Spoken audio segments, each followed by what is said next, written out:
جو عرش پر جلوہ گر ہوئے تھے، وہ سرورے کشورے رسالت جو عرش پر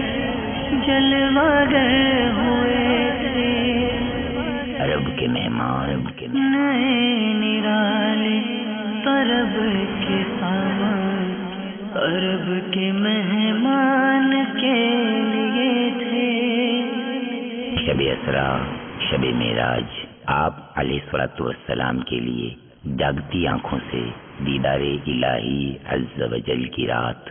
ماہ رجب المرجب کی پرکیف 27ویں شب، وہ شب جب کائنات میں وقت بھی تھم گیا، وہ شب جب زمین کا فلک رنگ و نور کی برسات ہو رہی تھی، معراج جو فقط سردار انبیاء صلی اللہ تعالی علیہ وآلہ وسلم کا خاصہ بنا۔ عرش پر جلوہ گر ہوئے تھے، فرشتہ عرش تعریف و توصیف کا بیان، مکان سے لا مکان تک صلاۃ و تسلیم کی نچھاور، وہ رات کے قلیل وقت میں معجزہ معراج ظاہر ہوا، وہ رات جس میں امام الانبیاء علی نبینا علیہ الصلوۃ والسلام نے تمام انبیاء علیہ الصلوۃ والسلام کی امامت فرمائی۔ نماز اقصیٰ میں تھا یہی سے قیام منائے اول آخر کے دست بستہ ہے پیچھے حاضر جو سلطنت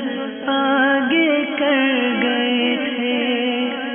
دیکھیے اجتماع ذکر و نات بسلسلہ معراج النبی صلی اللہ تعالی علیہ وآلہ وسلم، جس میں انشاء اللہ عز و جل نگران مرکزی مجلس شورا حاجی محمد عمران عطاری مد ظلہ العالی شریک ہوں گے۔ 27 رجب المرجب 1434 سنہ ہجری مطابق 6 جون 2013 سنہ عیسوی، بروز جمعرات بعد نماز عشاء، عالمی مدنی مرکز فیضان مدینہ باب المدینہ کراچی سے براہ راست ٹیلی کاسٹ مدنی چینل پر تمام عاشقان رسول کو اس پر انوار و بابرکت شب معراج میں شرکت کی مدنی التجا ہے۔ صلو علی الحبیب صلی اللہ تعالی علی محمد۔ مجھے اپنی اور ساری دنیا کے لوگوں کی اصلاح کی کوشش کرنی ہے۔